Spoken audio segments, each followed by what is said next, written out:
നമുക്ക് ഈശോയ്ക്ക് കൊടാനുകൂടി നന്ദി പറയാം. പരിശുദ്ധാത്മാവിൻ്റെ വലിയൊരു പ്രവർത്തനം ഈ സമയത്ത് നടക്കുവാൻ നമുക്ക് ആഗ്രഹിച്ച് പ്രാർത്ഥിക്കാം. സ്വരമെടുത്ത് പറഞ്ഞേ ഹല്ലേലൂയ. ശബ്ദപ്പെടുത്തി പറഞ്ഞേ ഹല്ലേലൂയ. തിരുസഭയുടെ ആദ്യകാല ഗ്രന്ഥമായ ഡിഡാക്ക് എന്നൊരു ഗ്രന്ഥത്തിൽ ഇപ്രകാരം എഴുതി വെച്ചിട്ടുണ്ട്. സെൻറ്റ് ഇഗ്നേഷ്യസ് ഓഫ് ആന്റിയോക്ക് എഴുതിയ ഒരു സംഭവം അതിനകത്ത് പറയുന്നുണ്ട്. അതിങ്ങനെയാണ്, വചനം എങ്ങനെയാണ്: എവിടെയെല്ലാം നമ്മുടെ കർത്താവിൻ്റെ സുവിശേഷം പ്രസംഗിക്കപ്പെടുന്നുവോ അവിടെയെല്ലാം ഉദ്ധിതനായ ഈശോ ജീവനോടെ കടന്നു വരും. പ്രൈസ്. കൈകളടിച്ച് കർത്താവ് നന്ദി പറഞ്ഞ് യേശുവേ സ്തുതിക്കുന്നു. എവിടെയെല്ലാം നമ്മുടെ കർത്താവിൻ്റെ സുവിശേഷം പ്രസംഗിക്കപ്പെടുന്നു അവിടെയെല്ലാം ഉദ്ധിതനായ ഈശോ ജീവനോടെ കടന്നു വരും. സർവ്വത്തിൽ പറഞ്ഞേ ഹല്ലേലൂയ, ഹല്ലേലൂയ. പലപ്പോഴും നമ്മൾ ഇങ്ങനെയുള്ള ധ്യാനങ്ങളും കൺവെൻഷൻ ഒരുപാട് മിറക്കിളുകൾ നടക്കാറുണ്ട്. ആ മിറക്കിളുകൾ നടക്കുന്നതിൻ്റെ കാരണം ദൈവവചനം പ്രഘോഷിക്കപ്പെടുന്നത് കൊണ്ടും കേൾക്കുന്നതുകൊണ്ടും മാത്രമാണ്. സർവ്വത്തിൽ പറഞ്ഞേ ഹല്ലേലൂയ. അതുകൊണ്ട് ഇതിൽ വന്നാൽ നമുക്ക് ഈശോയെ തൊട്ട് അനുഭവിക്കാൻ പറ്റും.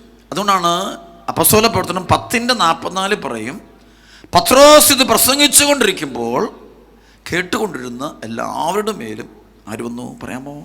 പരിശുദ്ധാത്മാവ്. സർവ്വത്തിൽ പറഞ്ഞേ ഹല്ലേലൂയ. അപ്പൊ ദൈവവചനം കേട്ടുകൊണ്ടിരുന്നാൽ ആര് വരും? പരിശുദ്ധാത്മാവ് വരും. സർവ്വത്തിൽ പറഞ്ഞേ ഹല്ലേലൂയ, ഹല്ലേലൂയ.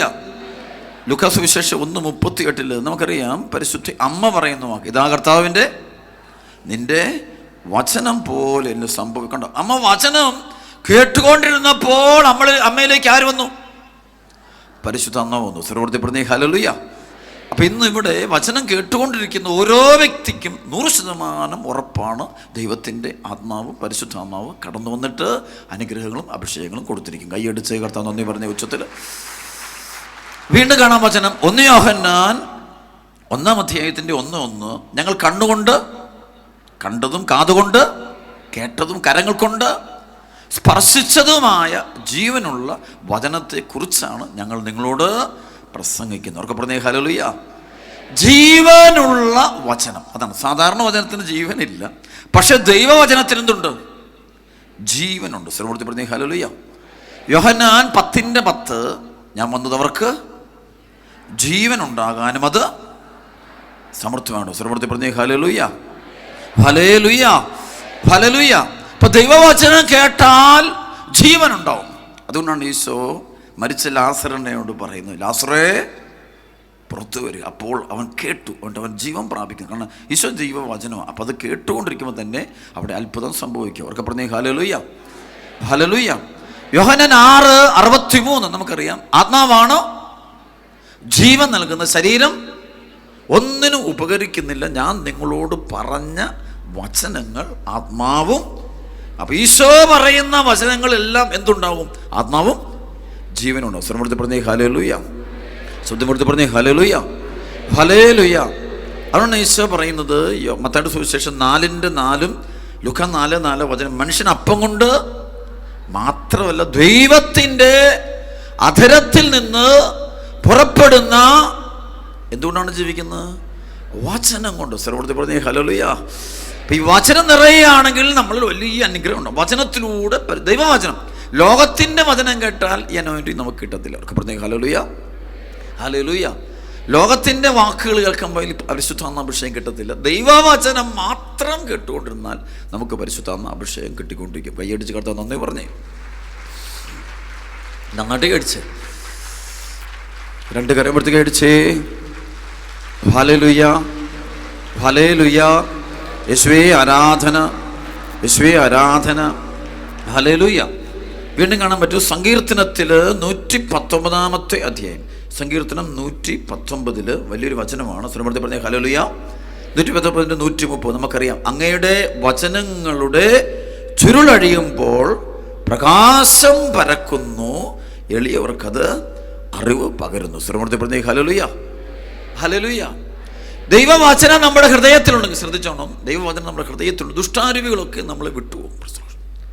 ശരിക്കും പൈശാചിക അരൂപികൾ നമ്മളെ വിട്ടുപോകണമെങ്കിൽ നമ്മളിൽ എന്തു വേണം? ദൈവ വചനം വേണം. അവർക്ക് പറഞ്ഞേ ഹല്ലേലൂയ. പരിശുദ്ധ മറിയത്തെ പോലെ വചനം ഹൃദയത്തിൽ സൂക്ഷിക്കണം. ലൂക്കാ 2:19-51 വചനം പറയുന്ന പോലെ, മറിയമാകട്ടെ ഇതെല്ലാം ഹൃദയത്തിൽ സംഗ്രഹിച്ച് ഗാഢമായി ദൈവവചനത്തെ ഹൃദയത്തിൽ വെച്ച് ധ്യാനിച്ചു കഴിഞ്ഞാൽ ഉറപ്പാണ് ആ വ്യക്തിക്ക് പരിശുദ്ധാത്മ അഭിഷേകം സംഭവിച്ചിരിക്കും. കൈയടിച്ച് കർത്താവ് നന്ദി പറഞ്ഞേ, നന്നായിട്ട് കടിച്ച്. ഹല്ലേലൂയ. വിശുദ്ധ അഗസ്തീനോസ് മാനസാന്തരപ്പെട്ടത് ആരുടെയെങ്കിലും ഉപദേശം കൊണ്ടല്ല. അവനെ ഒരു കാലം മുഴുവൻ അമ്മ ഉപദേശിച്ചിട്ടുണ്ടാവാം, പ്രിയപ്പെട്ടവരൊക്കെ ഉപദേശിച്ചിട്ടുണ്ടാകാം. ചിലപ്പോൾ കാണുമ്പോൾ മെത്രാന്മാർ പോലും ഉപദേശിച്ചിട്ടുണ്ട്, അംബ്രോസ് തിരുമേനിക്ക് ഉപദേശിച്ചിട്ടുണ്ട്, ഒത്തിരി പേര്. പക്ഷെ അവനെ മാനസാന്തരപ്പെടുത്തിയത് അത് ഉപദേശങ്ങളല്ല, മാനസാന്തരപ്പെടുത്തിയത് ദൈവത്തിൻ്റെ ഒരു വചനം. അവർക്ക് പറഞ്ഞേ ഹല്ലേലൂയ. റോമാലേഖനം 13:11 മുതൽ 14 വരെയുള്ള വചനം അവൻ വായിക്കാനുണ്ടേ ഒരു പ്രത്യേക സാഹചര്യത്തിൽ. ഇതെല്ലാം ചെയ്യുന്നത് കാലത്തിൻ്റെ പ്രത്യേകതകൾ അറിഞ്ഞുകൊണ്ട് വേണം. നിദ്ര വിട്ട് ഉണരേണ്ട മണിക്കൂറാണല്ലോ ഇത്. എന്തെന്നാൽ രക്ഷ നമ്മളാരും പ്രതീക്ഷിച്ചിരുന്നതിനേക്കാൾ കൂടുതൽ അടുത്തെത്തി. രാത്രി കഴിയാറായി, പകൽ സമീപിച്ചിരിക്കും. ആകയാൽ നമുക്ക് അന്ധകാരത്തിൻ്റെ പ്രവർത്തികൾ പരിത്യജിച്ച് പ്രകാശത്തിൻ്റെ ആയുധങ്ങൾ ധരിക്കാം. പകലിന് യോജിച്ച വിധം നമുക്ക് പെരുമാറാം. സുഖലോലുപതയിലോ മദ്യലഹരിയിലോ അവഹിതവേഴ്ചയിലോ വിഷയാസക്തിയിലോ വ്യാപരിക്കരുത്. പ്രത്യേക കർത്താവായ യേശു ക്രിസ്തുവിനെ നിങ്ങൾ ധരിക്കുവിൻ. ദുർമോഹങ്ങളിലേക്ക് നയിക്കത്തക്ക വിധം ശരീരത്തെപ്പറ്റി ചിന്തിക്കാതിരിക്കുക. സർവ്വപ്രതി ഹല്ലേലൂയ. ഈ വചനം കേട്ടപ്പോൾ ആ വചനത്തിലൂടെ പരിശുദ്ധാത്മാവ് അവനെ തൊട്ടു. അവന് കൂട്ടക്കരച്ചിൽ, പിന്നെ വാവിട്ട് കരയുക, അനുതാപത്തിൻ്റെ കണ്ണുനീര്, കുറ്റബോധത്തിൻ്റെ അനുതാപത്തിൻ്റെ കണ്ണുനീര്, ഈശോയുടെ ദൈവസ്നേഹത്തിലേക്ക് തിരിച്ചു വരാനുള്ളൊരു കണ്ണുനീര്, ദൈവത്തെ ഒരു നിമിഷം അറിഞ്ഞൊരു കണ്ണുനീര്, ദൈവം ആരാണെന്നറിഞ്ഞൊരു കണ്ണുനീര് ശരിക്കും ഒഴുകുക. അതിന് കാരണം ആ വചനം കേട്ടുകൊണ്ടിരുന്നപ്പോൾ ആ വചനത്തിലൂടെ, ദൈവവചനത്തിലൂടെ ആരും അവൻ്റെ ഉള്ളിലോട്ട് പ്രവേശിച്ചു? പരിശുദ്ധാത്മാവ് പ്രവേശിച്ചു. സർവ്വത്തെ പറഞ്ഞേ ഹല്ലേലൂയ. പരിശുദ്ധാത്മ അഭിഷേകം നിങ്ങൾ ആഗ്രഹിക്കുന്നുണ്ടെങ്കിൽ ചെയ്യേണ്ട കാര്യം എപ്പോഴും തന്നെ ദൈവവചനം മാത്രം കേട്ടുകൊണ്ടിരിക്കുക. ദൈവവചനം തന്നെ കേൾക്കണം, അല്ലെങ്കിൽ പരിശുദ്ധാത്മാവ് പ്രവർത്തിക്കത്തില്ല. സർവ്വത്തെ പറഞ്ഞേ ഹല്ലേലൂയ. 2 തിമോത്തി 4:3-4 വചനമുണ്ട്. ജനങ്ങൾ ഉത്തമമായ പ്രബോധനത്തിൽ സഹിഷ്ണുത കാണിക്കാത്ത കാലം വരുന്നു. കേൾവിക്ക് കേൾവിക്ക് ഇമ്പമുള്ളവയിലേക്ക് ആളുകൾ പോകും. സർവ്വത്തെ പറഞ്ഞേ ഹല്ലേലൂയ. ജനങ്ങൾ ഉത്തമമായ പ്രബോധനത്തിൽ സഹിഷ്ണുത കാണിക്കാത്ത കാലം വരെ കേൾവിക്ക് ഇമ്പമുള്ളവയിൽ ആവേശം കൊള്ളുകയാൽ അവർ തങ്ങളുടെ അഭിരുചിക്ക് ചേർന്ന പ്രസംഗകരെ വിളിച്ചു കൂട്ടും. അതൊന്നും കാര്യമൊന്നുമില്ല. കേൾവി കെട്ടുകഥ, അതൊന്നും പരിശുദ്ധ കെട്ടുകഥകളും ലോകത്തിൻ്റെ ഒക്കെ കേൾക്കും, തിയറികളും സയൻസുകളും ചില ഫിലോസഫികളൊക്കെ കേൾക്കും. പക്ഷേ അതിനകത്ത് ഒന്നും സംഭവിക്കില്ല. മാനസാന്തരം ഉണ്ടാകില്ല. മാനസാന്തരം ഉണ്ടാകണമെങ്കിൽ ദൈവവചനം തന്നെ നമ്മൾ കേൾക്കണം, ഹൃദയത്തിൽ സംഗ്രഹിക്കണം. സ്വരമൂർത്തി പറഞ്ഞേ ഹല്ലേലൂയ. ശബ്ദമൂർത്തി പറഞ്ഞേ ഹല്ലേലൂയ. യേശുവേ ആരാധന. Hallelujah, hallelujah. യേശുവേ ആരാധന. 2 തിമോത്തി 3:15-16 ക്രിസ്തുവിലുള്ള വിശ്വാസത്തിലൂടെ രക്ഷ പ്രാപിക്കുന്നതിന് നിന്നെ ജ്ഞാനിയാക്കുന്ന വിശുദ്ധ ലിഖിതങ്ങൾ നീ ബാല്യം മുതൽ തന്നെ പഠിച്ചറിഞ്ഞിട്ടുണ്ടല്ലോ. വിശുദ്ധ ലിഖിതമെല്ലാം ദൈവനിവേശിതമാണ്. അവർക്ക് പറഞ്ഞേ ഹല്ലേലൂയ. വിശുദ്ധ ലിഖിതമെല്ലാം ഒന്നും കൂടെ പറഞ്ഞേ, വിശുദ്ധ ലിഖിതമെല്ലാം ദൈവനിവേശിതം എന്ന് വെച്ചാൽ ആര് നിറഞ്ഞതാ? പരിശുദ്ധാത്മാവ് നിറഞ്ഞത്. സർവ്വത്തെ പറഞ്ഞേ ഹല്ലേലൂയ. അപ്പം ഈ വചനം നമ്മൾ ധ്യാനിക്കണം. ഹൃദയത്തിൽ വെച്ച് ധ്യാനിച്ചു കഴിയുമ്പോൾ നമ്മളെല്ലാം വലിയ മാറ്റങ്ങൾ, ചേഞ്ചുകൾ, അത്ഭുതങ്ങൾ, രോഗശാന്തികൾ, വിടുതലുകൾ ഒക്കെ സംഭവിക്കും. അവർക്ക് പറഞ്ഞേ ഹല്ലേലൂയ. ദുഷ്ടാരൂപിയെ ബഹിഷ്കരിക്കാൻ പൗലോസ് പറയുന്ന വചനം എന്താ? നമുക്കറിയാം എഫെസോസ് ലേഖനത്തിൻ്റെ 6-ാം അധ്യായത്തിൻ്റെ 17-ാമത്തെ വചനം പറയും, ദൈവ വചനമാകുന്ന ആത്മാവിൻ്റെ വാളെടുക്കണം. ആത്മാവിൻ്റെ വാളായത്. ശ്രീമൂർത്തി പറഞ്ഞേ ഹല്ലേലൂയ. ആത്മാവിൻ്റെ വാളാണ് ദൈവവചനം. അപ്പം അത് 4 വശത്തേക്കും കറങ്ങും. അതായത് ഉൽപ്പത്തി പുസ്തകം 3:24 പറയുന്ന പോലെ എല്ലാ വശത്തേക്കും കറങ്ങുന്നൊരു എന്ന് വെച്ചാൽ വചനം പറയുമ്പോൾ അതെല്ലാ മക്കളെയും എല്ലാ മേഖലയ്ക്കും വിടുതലും ജീവനും അഭിഷേകവും സ്നേഹവും എല്ലാം കൊടുക്കും. ഈ വചനം നമ്മൾ നിറയും. അതാണ് സുവിശേഷ പ്രഘോഷം എന്ന കൃപാഭിഷേക ശുശ്രൂഷ നമ്മൾ നടത്തുമ്പോൾ നമ്മുടെ മനസ്സിലും എൻ്റെയും നിങ്ങളുടെയും മനസ്സിലുണ്ടാകേണ്ട ഒറ്റ കാര്യമേ കാണാവുള്ളൂ, ദൈവവചനം ഭക്ഷിക്കുക. ഞാൻ പറയും, ഇന്ന് നിങ്ങൾ വരും, നാളെ വരും, നിങ്ങൾ ഒരു ബുക്കൊക്കെ ആയിട്ട് വരണം. ബുക്കും ബൈബിളും ഒരു പേനയൊക്കെ വരണം. എന്നിട്ട് എഴുതിയെടുക്കണം. ഈ വചനമാണ്. ആർക്കിത് പഠിക്കലല്ല, പഠിക്കേണ്ട ആവശ്യമില്ല.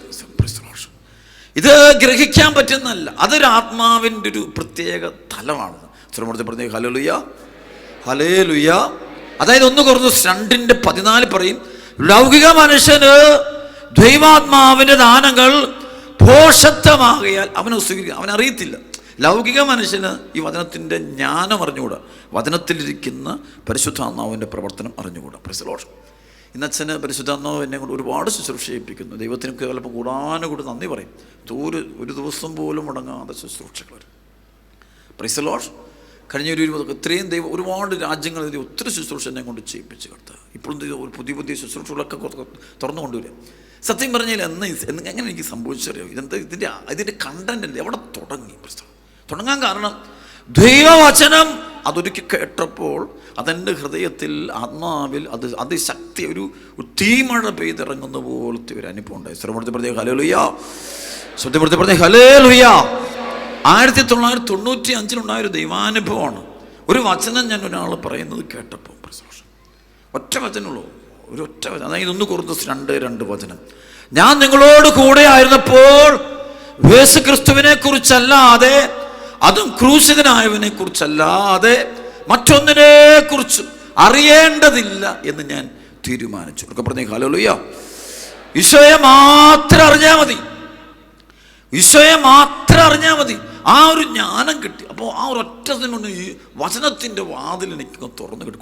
എൻ്റെ ആത്മീയ പിതാക്കന്മാർ പറയുമായിരുന്നു, കൊളോസോസ് 4:2 വെച്ച് പ്രാർത്ഥിക്കാൻ പറയും. അതായത് കൃതജ്ഞതാഭരിതരായി ഉണർന്നിരുന്ന് പ്രാർത്ഥിക്കുവിൻ, ദൈവം വചനത്തിൻ്റെ കവാടം തുറന്നു തരാൻ വേണ്ടി പ്രാർത്ഥിക്കും. Price the Lord. ഒരാൾക്ക് കിട്ടുന്ന ഏറ്റവും വലിയ അനുഗ്രഹമാണ് ദൈവവചനത്തിൻ്റെ ഒരു വാതിലുണ്ട്. അതിലേക്ക് പ്രവേശിക്കാവുന്ന ഒരു വാതിലുണ്ട്. അത് ആത്മാവ് നമുക്ക് തുറന്നു പിന്നെ നമുക്ക് വളരെ സന്തോഷത്തിൽ പഠിക്കാൻ. ശ്രമത്തിൽ പറഞ്ഞേ ഹല്ലേലൂയ.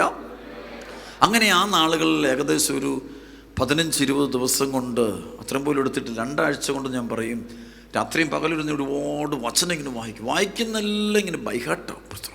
ഹൃദയത്തിലങ്ങ് വേര് പിടിക്കുകയായിരുന്നു. അങ്ങനെ എനിക്ക് തോന്നുന്നതൊരു 2000-ഓളം ദൈവവചനങ്ങൾ പരിശുദ്ധാത്മാവ് എന്നെ കൊണ്ട് ആ നാളുകൾ കാണാപ്പാഠം പഠിപ്പിച്ച് എൻ്റെ ഹൃദയത്തിൽ വെച്ച് കഴിച്ചു. അപ്പം അതിനുശേഷമാണ് പോകുന്ന വഴിയിൽ അടയാളങ്ങൾ സംഭവിക്കാൻ തുടങ്ങി. അതിനുശേഷമാണ് വചനമാണ് പിന്നെ നിയന്ത്രിക്കുന്നത്. നമ്മളല്ല, നമുക്ക് നമ്മുടെ മേലുള്ള നിയന്ത്രണം പോയി. നമുക്ക് നമ്മുടെ ശരീരത്തിൻ്റെ മേലോ മനസ്സിൻ്റെ മേലോ ബുദ്ധിയുടെ മേലോ കാഴ്ചപ്പാടുകളുടെ മേലുള്ള നിയന്ത്രണം അത് ദൈവവചനം ഏറ്റെടുക്കുന്ന ഒരു പ്രത്യേക ഒരു അവസ്ഥ. അതെൻ്റെ ജീവിതത്തിൽ വന്നു കഴിഞ്ഞപ്പോൾ പിന്നെ ഞാൻ ഈശോയെ നേരിട്ട് എൻ്റെ ജീവിതത്തിൽ ഒത്തിരി അനുഭവിക്കാൻ തുടങ്ങി. Praise the lord. ശ്രദ്ധപ്പെടുത്തി ഹല്ലേലൂയ. ശ്രദ്ധപ്പെടുത്തി പറഞ്ഞേ ഹല്ലേലൂയ. സൗഖ്യങ്ങൾ സംഭവിക്കുന്നത് നമ്മൾ മൂലമല്ല, വചനത്തിൻ്റെ ശക്തിയാണ് സൗഖ്യങ്ങളും വിടുതലും കൊടുക്കുന്നത്. കൈയടിച്ച് കർത്താൻ നന്ദി പറഞ്ഞേ. നന്നായിട്ട് കേടിച്ച്, ശബ്ദം ഉയർത്തി കേടിച്ച്. ശ്രദ്ധപ്പെടുത്തി പറഞ്ഞേ ഹല്ലേലൂയ. യേശുവേ ആരാധന, യേശുവേ ആരാധന. Hallelujah, hallelujah, hallelujah. യേശുവേ ആരാധന. അതായത് മത്തായിയുടെ സുവിശേഷം 8:14 മുതൽ 17 വരെ വചനം ശ്രദ്ധിച്ചോണേ. യേശു പത്രോസിൻ്റെ വീട്ടിലെത്തിയപ്പോൾ അവൻ്റെ അമ്മായിയമ്മ പനി പിടിച്ച് കിടക്കുന്നത് കണ്ടു. അവൻ അവളുടെ കയ്യിൽ സ്പർശിച്ചു. പനി അവളെ വിട്ടുമാറി. അവൾ എഴുന്നേറ്റ് അവനെ ശുശ്രൂഷിച്ചു. സായാഹ്നമായപ്പോൾ അനേകം പിശാച് ബാധിതരെ അവർ അവൻ്റെ അടുത്ത് കൊണ്ടുവന്നു. അവൻ അശുദ്ധാത്മാക്കളെ വചനം കൊണ്ട് പുറത്താക്കുകയും എല്ലാ രോഗികളെയും സുഖപ്പെടുത്തുകയും ചെയ്തു. കൈയടിച്ച് കർത്താൻ നന്ദി പറഞ്ഞേ ഹല്ലേലൂയ. അവൻ എന്തുകൊണ്ടാണ് ദുഷ്ടാരൂപിയെ പുറത്താക്കിയത്? വചനം കൊണ്ട്. ഈശോ വചനമാണ്. ഈശോയ്ക്ക് ഇത്രമാത്രം ഈശോയിലൂടെ ഇത് പ്രവർത്തിക്കാൻ ദൈവവചനമായതുകൊണ്ടാണ്. ഈശോ ദൈവത്തിൻ്റെ വചനം. അതുകൊണ്ടാണ് യോഹന്നാൻ ഇത് ശരിക്കും ജ്ഞാനത്തിലൂടെ മനസ്സിലാക്കിയിട്ട് യോഹന്നാൻ സുവിശേഷം 1-ാം അധ്യായം 1 മുതൽ 19 വരെയുള്ള വചനം കൂടി എഴുതി. ആദിയിൽ വചനം ദൈവത്തോടുകൂടി, വചനം ദൈവമായിരുന്നു. ആദിയിൽ അവൻ ഉണ്ടായ സമസ്ത അവൻ വഴി ഉണ്ടായി, അവനെ കൂടാതെ ഒന്നും ഉണ്ടായിട്ടില്ല. അതിൻ്റെ 1:14 പറയും വചനം മാംസമായി. അതിനുശേഷം പറയാണ് കൃപയും സത്യം. ഈ കൃപ എന്ന് അറിയാമോ? What is grace? What is grace? ഈ വചനം നമുക്ക് കിട്ടുന്നതാണ്. അത് ബുദ്ധി കിട്ടുന്നതല്ല, ആത്മാവിൽ കിട്ടുന്നതാണ് കൃപ.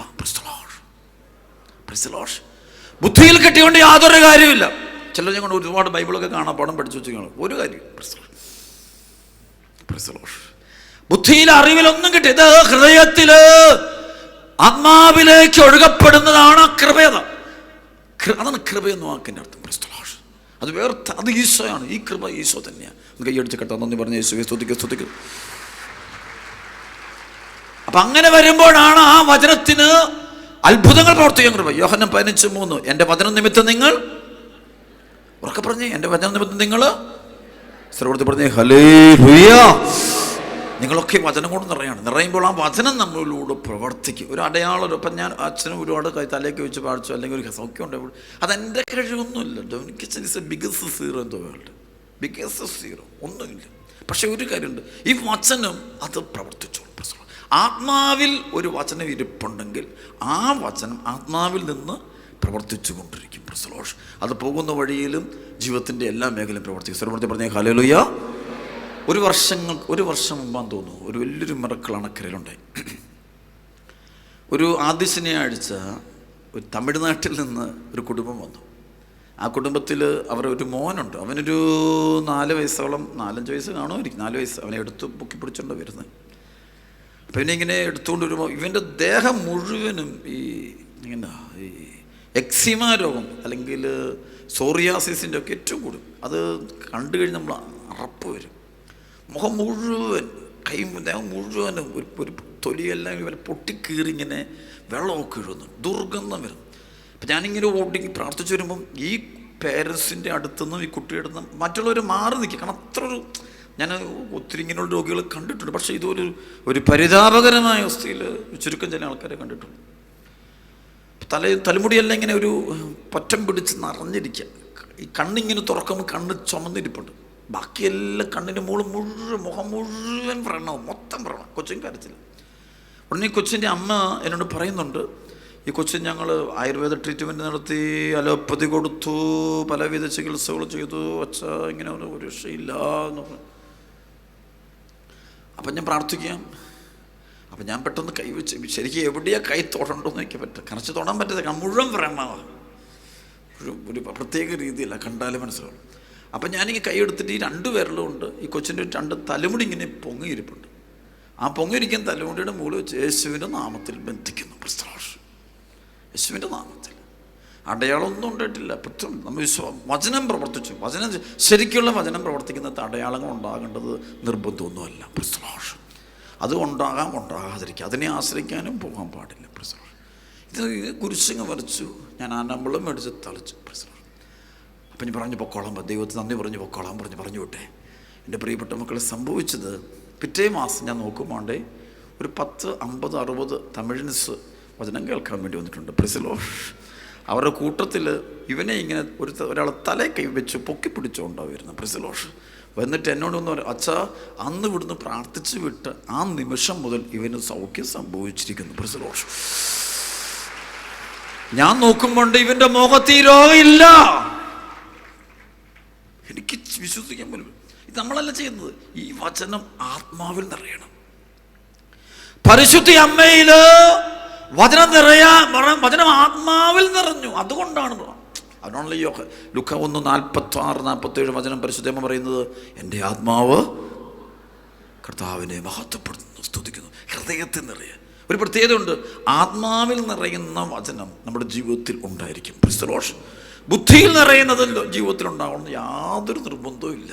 അതുപോലെ തന്നെ മനസ്സിൽ നിറഞ്ഞാലും, നല്ല ബുദ്ധി, നല്ല അറിവ്, നല്ല ഇൻ്റലക്റ്റിൽ നിറഞ്ഞാലും ജീവിതത്തിൽ ഉണ്ടാകുന്നത്. പക്ഷേ ആത്മാവിൻ്റെ ഒരു തലമുണ്ട്. ആ തലത്തിൽ വചനം നിറഞ്ഞാലേ ശരിക്കും അതിന് ആത്മാവിൽ പ്രവർത്തിക്കാനായിട്ട് അതിന് പറ്റുള്ളൂ. എനിക്കൊന്ന് ഇവിടെ ഇരിക്കുന്ന നമ്മളെല്ലാവരും തന്നെ പണ്ടേ തന്നെ അഭിഷേകത്തിൻ്റെ മക്കളായിട്ട് രൂപപ്പെടേണ്ടതാണ്.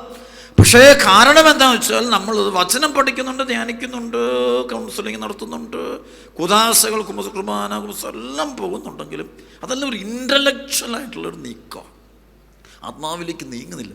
ആത്മാവിലേക്ക് നീങ്ങാത്തതിൻ്റെ കാരണം നമ്മളിൽ അതിനെക്കുറിച്ച് ഞാൻ പറയും.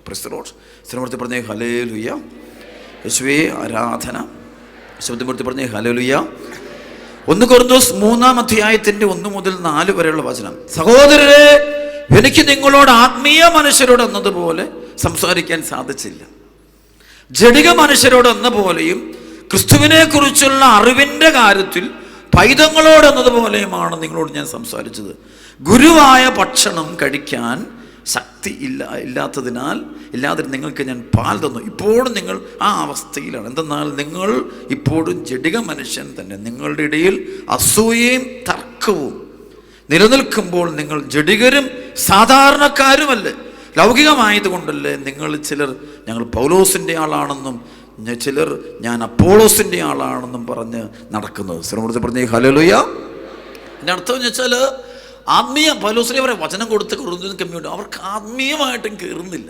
ആത്മാവിൽ വചനം നിറഞ്ഞാൽ ഉടനെ ചില പ്രത്യേകത ഉണ്ട്. അടയാളം കൊണ്ടോ ഭാഷാപരം ഒക്കെ ആത്മാവിൽ നിറയുന്നുണ്ട്. അതുകൊണ്ട് ഈ ആത്മാവിലേക്ക് ഇറങ്ങുക, അതാണ് ഏറ്റവും വലിയൊരു യാത്ര, ഏറ്റവും വലിയൊരു ബുദ്ധിമുട്ടല്ല, അത് ദൈവ വിളി തന്നെയാണ്. ആത്മാവിലേക്ക് ഒരാൾ ഇറങ്ങുന്നത് ദൈവത്തിൻ്റെ വിളിയാണത്. ദൈവത്തിൻ്റെ തെരഞ്ഞെടുപ്പാണത്. ദൈവം തരുന്നൊരു അനുഗ്രഹം. അതിനുവേണ്ടി നമ്മൾ പ്രാർത്ഥിക്കണം. ശ്രമപ്പെടുത്തി പറഞ്ഞേ ഹല്ലേലൂയ. ശബ്ദപ്പെടുത്തി പറഞ്ഞേ ഹല്ലേലൂയ, ഹല്ലേലൂയ, ഹല്ലേലൂയ. രണ്ട് കരം എടുത്ത് ഒറ്റ വിളിച്ച് ഈശോയെ എന്ന് വിളിച്ചേ പോരാ. രണ്ട് കരം എടുത്ത് ഈശോയെ എന്ന് വിളിച്ച് വീണ്ടും വിളിച്ച് ഈശോയെ എന്ന് വിളിച്ച് ഹല്ലേലൂയ. സ്തുതിക്കുന്നു. ശ്രമപ്പെടുത്തി പറഞ്ഞേ ഹല്ലേലൂയ. മർക്കോസ് വിശേഷത്തിൻ്റെ 9:25 വചനമുണ്ട്. ഈശോ പിശാസിനെ ശാസിക്കുന്നുണ്ട്, പറയുന്നുണ്ട് നീ അവനെ വിട്ട് പുറത്തു പോവുക. ഈശോയുടെ ഒരു വചനം പറയും. ആ വചനം പറഞ്ഞ ഈശോ വചനം പറയാം, ഉടനെ അത് പുറത്തു. Price the Lord. ഒരു കാര്യം ഓർത്തന്നെ, ദുഷ്ടാരൂപികൾ ഇപ്പോൾ ഈ ചിലർക്ക് അടയാളങ്ങൾ ഉണ്ടായാലും അത് പുറത്തു പോകണമെന്ന് നിർബന്ധമൊന്നുമില്ല. അടയാളങ്ങൾ ഉണ്ടാകുന്നതുകൊണ്ടൊന്നും ഒരിക്കലും അത് ഒരാളിപ്പോൾ ഇളകി മറിഞ്ഞോ മനസ്സിലാവാം, അവന് പൈശാചികത്തി ഇറങ്ങിപ്പോയെന്ന് പറയാൻ പറ്റില്ല. മാത്രമല്ല അത് ശുശ്രൂഷ നടത്തിയ ആൾ പരിശുദ്ധമോ നിറഞ്ഞാണെന്ന് പറയാനും പറ്റത്തില്ല. പ്രസ്തോഷ. കാരണം അതിൻ്റെ ഫലം എന്ന് പറയുന്നത് കൃത്യമായിട്ട് കണ്ടുമുട്ടണം. അത് കർത്താവിൻ്റെ വചനത്തിൻ്റെ ഒരു സംഭവമാണത്. അതുകൊണ്ട് ഈ വചനം നമുക്ക് ഇഷ്ടമുള്ള പോലും ഉപയോഗിക്കാൻ പറ്റത്തില്ല. പ്രസ്തോഷപ്പെടുത്തി പറഞ്ഞ ഹല്ലേലൂയ. ശബ്ദപ്പെടുത്തി പറഞ്ഞ ഹല്ലേലൂയ. ആരാധന. Hallelujah, hallelujah. ഇവിടെ ഈശോ പറയുമ്പോൾ അത് എന്നേക്കുമായിട്ട് ആ വ്യക്തിയിൽ നിന്ന് ഇറങ്ങിപ്പോകുന്നതിൻ്റെ കാരണം ഈശോയുടെ വചനത്തിൻ്റെ പിന്നിൽ പരിശുദ്ധാത്മാവിൻ്റെ പ്രവർത്തനം ഉണ്ട്. അതുകൊണ്ട് ഈശോ പറഞ്ഞ ബഹിഷ്കരണ ശുശ്രൂഷയെക്കുറിച്ച് ഈശോ പറഞ്ഞ വാക്കെന്താ? മത്തായി 12:28-29 ദൈവാത്മാവിനാലാണ് ഞാൻ പിശാചുക്കളെ ബഹിഷ്കരിക്കുന്നത് എങ്കിൽ ദൈവരാജ്യം നിങ്ങളുടെ ഇടയിൽ വന്നു കഴിഞ്ഞു. അഥവാ ശക്തനായ ഒരുവൻ്റെ ഭവനത്തിൽ പ്രവേശിച്ച വസ്തുക്കൾക്ക് അവർ ആദ്യമേ അനുബന്ധിക്കാതെ പ്രസിലോ അവിടെയുള്ള ആളുകൾ ഈശോയും കുറ്റപ്പെടുന്നത്. ഈശോ ബെൽസബൂലിനെ കൊണ്ട് പിശാചുക്കളെ ഉപേക്ഷിക്കുക എന്ന് വെച്ചാൽ പിശാചുക്കളുടെ തലവനെ കൊണ്ട്. കാരണം യഹൂദരുടെ ഇടയിൽ അങ്ങനെ പ്രവൃത്തി ചെയ്യുന്ന ചില ആളുകളുണ്ടായിരുന്നു. പ്രസിലോ പിശാചുക്കളെ ഉപയോഗിച്ചുകൊണ്ട് ദുഷ്ടാരൂപികളെ അപ്പോൾ ആളുകൾ ഈ ബഹളം അതും കാണുമ്പോൾ ആളുകളെല്ലാം എൻ്റെ പുറകെ ചെയ്യും. പ്രസിലോ. പക്ഷേ കുറച്ച് കഴിയുമ്പോൾ ആളുകൾക്ക് ഭയങ്കര ബന്ധനം അടിക്കും. പ്രസിലോ. ഭയങ്കര അസ്വസ്ഥതയടിക്കും, ഭയങ്കരമായ വിഷമമുണ്ടാകും. അവിടെ ശരിക്കും വിടുതൽ നടക്കുന്നത് ദൈവത്തിൻ്റെ ആത്മാവ് പ്രവർത്തിക്കും. ഈശ്വർ വചനം പ്രവർത്തിക്കുമ്പോൾ അതുകൊണ്ട് ഈശ്വർ വചനത്തിലൂടെയാണ് ശരിക്കും അവിടെ ഡെലിവറൻസ്, വിടുതൽ സംഭവിക്കേണ്ടത്.